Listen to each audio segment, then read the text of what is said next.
سږ کال ټوله ملک د موسمي بدلون ښکار دی چې د ملک په بېلابېلو سیمو کې په درجه حرارت کې غیر معمولي ډېروالی راغلی دی.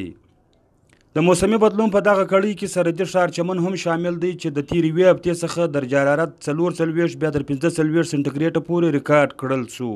د دغه سوځونکې ګرمۍ څخه د ځان د خوندي ساتلو لپاره په زیات تعداد عامو خلکو د ساړه څښاک او د جوسانو پلورنځي ځایونو ته مخه کړې چې په کم کې تر ټولو ډېر څښونکی او مشهوره د خوباني جوس دی چې ځایي خلک یې په ډېر شوق سره څښي. چمن تاج ور باندې د تېرې یوې لسیزې راهیسې د خوباني جوس جوړونکي محمد هاشم وسونه پښتونخوا FM راډیو ته د خوباني جوس د تیارېدو په اړه وویل.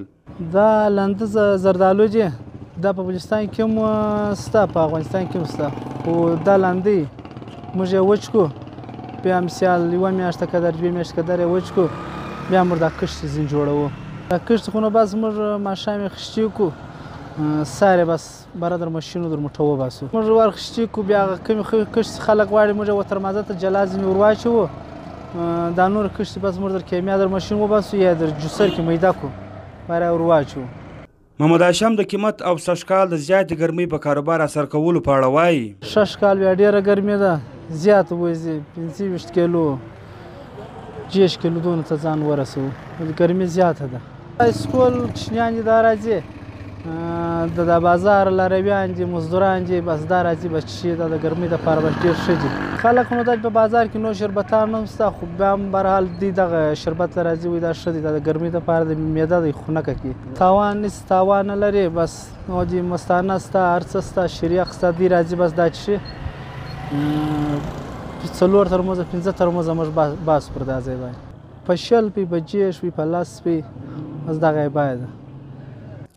بل خوا د چمن ښار سره تعلق لرونکي عامو خلکو د خوباني جوس په اړه د سونه پښتونخوا سره خپل نظرونه شریک کړل.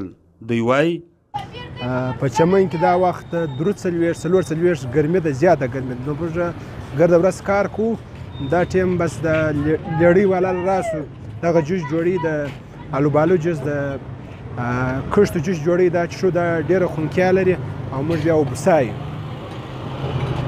فایدې دا فایدې دي، معدې ته هم ګټه کوي او انسان تږي هغه تیږه ور ختم کوي، نو دغه فایدې لري.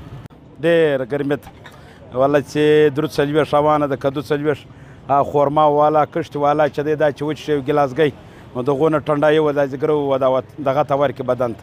نو په وطن کې ګرمي زیاته ده، خواهش مې دا دی چې باغات ولګوئ چې خنکي سي او وریځې راکش کې بارانونه سټارټ سي. خوباني جوس که یو خوا خلک د ګرمۍ څخه د ځان د ساتنې لپاره څښي، خو بل خوا ډېرې طبي فایدې هم لري. طبي ماهرین د خوباني جوس په اړه وایي چې په دای کې په زیات تعداد فایبر دی، کوم چې د کولیسټرول سطح د ډېره حده پورې کموي. د خوباني په جوس کې کیلشیم هم شته، کوم چې د هډو د مضبوطوالي سبب ګرځي، او په دای کې انټي اکسیډنټس هم شته، کوم چې د کینسر خطرات د کموالي سبب ګرځي. حضرت علي اتار، سونه پښتونخوا FM راډیو، چمن.